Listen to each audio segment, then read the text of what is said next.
অন্যান্য কান্ট্রি থেকে এখানে টিউশন ফি কম, আমাদের জন্য যথেষ্ট সুযোগ আছে কাজ করার। আর আমাদের রোমানিয়াতে টিউশন ফি সাধারণত কম 1700 থেকে সর্বোচ্চ 3400 ইউরো এর যথেষ্ট মধ্যেই। কম। আমাকে যদি বলা হয় যে রোমানিয়া সাজেস্ট করবেন কিনা, তাহলে আমি সাজেস্ট করবো যে মেয়েরা আসতে পারে, সাথে ছেলেরা তো আসতেই পারে, মেয়েদের জন্য যথেষ্ট সেফ একটা কান্ট্রি। আসসালামু আলাইকুম এভরিওয়ান, আমি মেহেদি হাসান রোমানিয়ার রাজধানী বুখারেস্ট থেকে বলছি। সো আজকের ভিডিওটা করছি তাদের জন্য যারা ইউরোপে আসতে চান বাট বুঝেন না কোথা থেকে শুরু করবেন। সো আজকে আমি আপনাদের এমন একজনের সাথে পরিচয় করিয়ে দিব যে নিজে নিজে অ্যাপ্লিকেশন করে রোমানিয়াতে আসছে এবং রোমানিয়াতে গভর্নমেন্ট স্কলারশিপ পেয়েছে।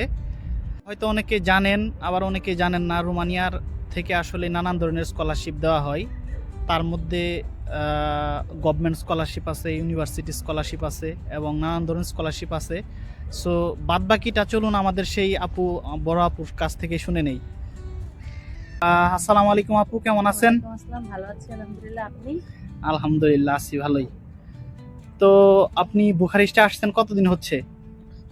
2 মাস হয়ে যাচ্ছে। আচ্ছা আচ্ছা। সো এই 2 মাসে রোমানিয়াতে আসার পর আপনার এক্সপিরিয়েন্স কেমন কেমন ফিল করতেছেন? রোমানিয়া কি আসলে মেয়েদের জন্য বিশেষ করে কতটুকু সেফ, কিংবা না, এরকম কোনো কিছু হ্যারাসমেন্টের শিকার হইনি এখন পর্যন্ত। এসে ভালো লাগছে, সবকিছু মিলিয়ে মানে অনেক হেল্প পেয়েছি ইউনিভার্সিটি থেকে, প্লাস এখানে পরিচিত কিছু বড় ভাইয়ারা ছিল, আপুদের কাছ থেকে হেল্প পেয়েছি, বাংলাদেশের অনেকের কাছে। তো এখন পর্যন্ত আমার জার্নিটা স্মুথ, কোনো সমস্যা ফেস করিনি। আচ্ছা তো ভালো লাগছে। আচ্ছা। সো আমাদের সাথে একটু শেয়ার করেন এখন আপনি কিভাবে নিজে নিজে অ্যাপ্লিকেশন করলেন, কিভাবে হচ্ছে স্কলারশিপ পেলেন। সো আমরা যতটুকু জানি যে রোমানিয়ান গভর্নমেন্ট সাধারণত বছরে 2-3 জনের বেশি স্কলারশিপ দেয় না, গভর্নমেন্ট স্কলারশিপটা। সো আপনার স্কলারশিপের যাত্রাটা কিংবা রোমানিয়া আসার যাত্রাটা কেমন ছিল একটু শেয়ার করেন সবার সাথে। বিগত বছরগুলোতে 2 জন করে শুনেছি স্কলারশিপটা পেয়েছে।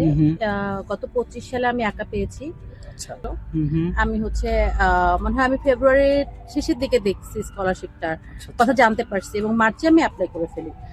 আমাদের সময় মার্চের 12 তারিখে পোর্টাল অফ হয়ে যাবে, আমি প্রথমের দিকে অ্যাপ্লাই করে ফেলেছিলাম। এরপর হচ্ছে মানে সত্যি কথা বলতে 14 তারিখে, আগস্টের 14 তারিখে আমার রেজাল্ট আসে যে হচ্ছে আমার স্কলারশিপটা হয়েছে। আচ্ছা, এখন অনেকেই বলে যে আপনার স্কলারশিপ পাওয়ার জন্য অনেক অনেক ভালো রেজাল্ট লাগে, আইএলটিএস লাগে। সো আমি যতটুকু জানি আপনি তো ল্যাঙ্গুয়েজ প্রোগ্রামে স্কলারশিপ পেয়েছেন না? আসলে গভর্নমেন্ট স্কলারশিপ গুলো নরমালি যে দেশে আপনি যাবেন সেই দেশের ভাষাতেই পড়তে হয়। রোমানিয়ান গভর্নমেন্ট স্কলারশিপও ঠিক সেম, আপনাকে রোমানিয়ান ভাষায় পড়তে হবে, যদিও আইএলটিএস থাকলেও আপনাকে রোমানিয়ান ভাষাতেই পড়তে হবে। এখন একাডেমিক রেজাল্টের বিষয়ে যদি একটু শেয়ার করতেন যে কেমন রেজাল্ট কেমন ছিল বিশেষ করে। একাডেমিক রেজাল্টের বিষয়টা হচ্ছে ওদের যে ক্রাইটেরিয়া আছে, এখানে মিনিমাম 70% মার্কস থাকতে হয়। এদের গ্রেডটা হচ্ছে 10 এর মধ্যে হয়, তো 70% মার্কস থেকে এরা কিন্তু মানে এলিজিবল মানে হয় আর কি এটা। তো এখন আমার নাম্বার হচ্ছে 95% এর উপরে ছিল। তো আমি হচ্ছে প্রথমত যখন দেখলাম যে এই স্কলারশিপটা কি বেস করে দেয়, আসলে এই স্কলারশিপে বেশি ডকুমেন্ট দরকার হয় না। আমাদের যে বেসিক ডকুমেন্ট গুলো দিয়ে এখানে আপনি অ্যাপ্লাই করতে পারবেন, বাট সিভিটা যদি আপনি খুব সুন্দর করে সবকিছু অর্গানাইজ ভাবে করেন। আর আমার আসলে অন্যান্য স্কলারশিপের জন্য অলরেডি প্রোফাইলটা আমি অনেক সুন্দর করে সাজিয়ে রেখেছিলাম, আর আমি দেখলাম যে আমার রেজাল্টটা যেহেতু 95% এর মতো হচ্ছে, তো তখন আমার কাছে মনে হলো যে আমি একটা চেষ্টা করে দেখতে পারি, হতে পারে স্কলারশিপটা আমার হয়ে যাবে। তো আলহামদুলিল্লাহ হয়ে গেছে আর কি। আর আরেকটা বিষয় আমি বলি, এখানে শুধু রেজাল্ট যেমন আসলে বাংলাদেশ থেকে এত স্টুডেন্টের মধ্যে 1 বা 2 জন এই স্কলারশিপটা পায়, রেজাল্ট ভাগ্য দুইটাই দরকার আছে। জি জি জি। সো এখানে আমরা ভাগ্যের উপর ছেড়ে দিলেও হবে না, আবার চেষ্টাও করতে হবে। সো দুইটা আমরা আপুর কাছে জানতে চাচ্ছি আরেকটা কথা, সেটা হচ্ছে রোমানিয়াতে যদি যারা নতুন আসতে চায়, যদি কোনো মেয়ে আসতে চায় বিশেষ করে, সো সেই ক্ষেত্রে তাদের উদ্দেশ্যে আপনার কি পরামর্শ? যদি কেউ আসতে চায় আসতে পারে। আমি যতটুকু, আমার 2 মাসের এক্সপিরিয়েন্স যথেষ্ট ভালো। এখানে যতটুকু আমি দেখতে পারলাম যে এখানে লিভিং কস্টটা অনেক মানে কম, রাইট। বিশেষ করে অ্যাকোমোডেশন বা খাওয়া দাওয়ার কস্টটা যথেষ্ট কম। আবার এতটুকু আমি বিভিন্ন ফ্রেন্ডের কাছ থেকেও যতটুকু আমি জানতে পারলাম যে টিউশন ফিও যথেষ্ট কম, মানে অন্যান্য কান্ট্রি থেকে এখানে টিউশন ফি কম। আমার যেহেতু এই জিনিসগুলো নেই, কিন্তু তারপর আমার অন্যদের এক্সপিরিয়েন্সটা শোনা আছে যে জি, আমরা যদি হচ্ছে কম্পেয়ার করি অন্যান্য ইউরোপিয়ান কান্ট্রির সাথে, সেখানে দেখা যাচ্ছে আমাদের অনেক ফ্রেন্ড সার্কেলই ইউরোপিয়ান সেন্টার ইউরোপে আছে। সো তাদের সাথে কথা হয় কিংবা আমার যতটুকু দেখা হয়েছে, তাদের সেমিস্টার ফি সাধারণত আছে 3 থেকে 4,000 ইউরো কিংবা তারও উপরে। আর আমাদের রোমানিয়াতে টিউশন ফি সাধারণত কম্পেয়ার করি যদি 1700 থেকে সর্বোচ্চ 3400 ইউরো এর মধ্যেই। হ্যাঁ, সো এই হিসেবে আমরা বলতে পারি রোমানিয়ার টিউশন ফিটা অনেক কম। আর আমার কাছে মনে হয়েছে যে পার্ট টাইম জব করেও মানে লিভিং কস্টটা তুলতে পারবে স্টুডেন্টরা। মেয়েদের জন্য যথেষ্ট সুযোগ আছে কাজ করার। তো মানে আমি মানে সাজেস্ট করব, আমি আসার পরে এরকম না যে মানে আমাকে যদি বলা হয় যে রোমানিয়া সাজেস্ট করবেন কিনা, তাহলে আমি সাজেস্ট করব যে মেয়েরা আসতে পারে, সাথে ছেলেরা তো আসতেই পারে, মেয়েদের জন্য যথেষ্ট সেফ একটা কান্ট্রি।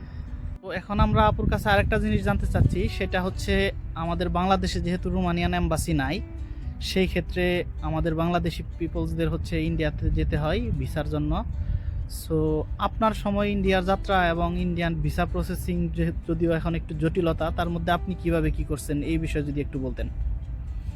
আমাদের সময়ও আসলে 2025-এও আমি যে সময় মানে ভিসার জন্য গিয়েছিলাম, ওই সময় অনেক ভিসার জটিলতা ছিল, ইন্ডিয়ায় যেতে হয়েছে।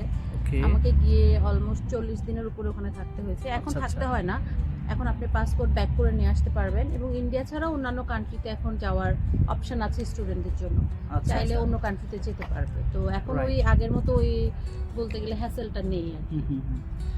সো সম্প্রতি সময়ে রোমানিয়ান গভর্নমেন্ট থেকে অথবা বাংলাদেশ গভর্নমেন্ট থেকে মিউচুয়াল আন্ডারস্ট্যান্ডিংয়ের মাধ্যমে ওরা একটা ডিসিশন নিচ্ছে, যেহেতু বাংলাদেশি স্টুডেন্টরা ইন্ডিয়াতে যেতে পারে না, সেই ক্ষেত্রে হচ্ছে মালয়েশিয়াতে স্টুডেন্টরা গিয়ে এম্বাসি ফেস করতে পারবে, এটা নতুন রুলস। অনেকে আছে সাথে কেউ যেতে পারে না, সেই ক্ষেত্রে তারা চাইলে পাসপোর্ট নিয়ে বাংলাদেশে চলে আসতে পারে, আবার ভিসা হলে মেল আসলে গিয়ে ভিসা কালেক্ট করতে পারবে। এটাই আপু আর কি বলতে চাচ্ছিল। এখন আমরা আপুর কাছে আরেকটা জিনিস জানতে চাচ্ছি, সেটা হচ্ছে আপনার রোমানিয়ায় ইউনিভার্সিটির অ্যাপ্লিকেশনের টাইমলাইন এবং কি বলে স্কলারশিপের টাইমলাইন সম্পর্কে যদি একটু বলতেন, মানে কবে শুরু হয় এবং কবে শেষ, লাস্ট ডেটটা আর কি। গভর্নমেন্ট স্কলারশিপ এবছর 16 ফেব্রুয়ারি থেকে 31 মার্চ পর্যন্ত পোর্টাল ওপেন থাকবে। আমাদের সময় ছিল 29 জানুয়ারি থেকে 12 মার্চ। এবছর একটু সময়টা পিছিয়েছে। আর ইউনিভার্সিটি, অনেকগুলো ইউনিভার্সিটি সম্ভবত পোর্টাল ওপেন হয়েছে আর কি। তো এটা টাইম টু টাইম আসলে ভ্যারি করে। এছাড়াও আরআইএস স্কলারশিপ আছে, গভর্নমেন্ট স্কলারশিপের পরে আরআইএস স্কলারশিপের পোর্টাল ওপেন হবে। এবং ইউনিভার্সিটি থেকেও অনেক ইউনিভার্সিটি থেকেও স্কলারশিপ প্রোভাইড করে। রাইট, ট্রান্সলভেনিয়া যেমন স্কলারশিপ আছে, এগুলো কিন্তু মানে পর্যায়ক্রমে পোর্টালগুলো ওপেন হয়। তো এগুলো আসলে একটু চোখ রাখতে হয়।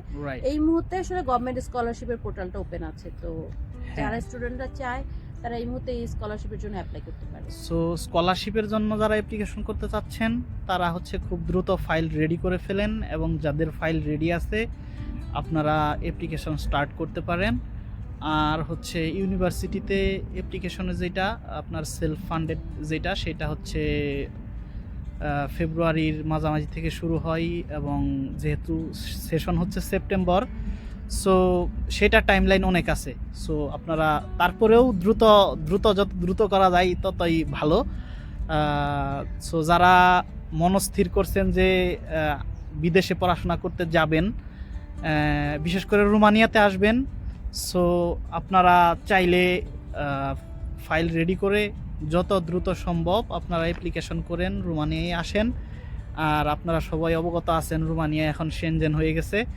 সো এখান থেকে আসলে আপনি ফ্রিলি মুক্ত পাখির মতো যেখানে ইচ্ছা সেখানে যেতে পারবেন, কোনো সমস্যা নাই। সো এই হচ্ছে অবস্থা। আমরা এখন শুনলাম আমাদের বাংলাদেশি এক আপুর স্কলারশিপ যাত্রা, বিশেষ করে রোমানিয়ার যাত্রা কেমন ছিল, কিভাবে কি প্রসেসিং করছে। সো ঠিক আছে আপু, ধন্যবাদ আপনাকে সময় দেওয়ার জন্য। আমরা অনেক খুশি যে বাংলাদেশি একজন আপু গভর্নমেন্ট স্কলারশিপ পেয়েছে। নতুন যারা অ্যাপ্লিকেশন করতে চাই, সো তারা যদি আপনাকে নক করে অবশ্যই তাদেরকে হেল্প করবেন, কিংবা জি জি যতটুকু পারা যায়, যদিও এখানে টাইমের অনেক ব্যাপার স্যাপার আছে, পড়াশোনা, জব সব কিছু মিলিয়েই। সো ঠিক আছে, সকলকে ধন্যবাদ এতক্ষণ আমাদের সময় দিয়ে শোনার জন্য। আপনাদের ইউরোপ যাত্রা শুভ হোক, এই বলে শেষ করছি। আসসালামু আলাইকুম।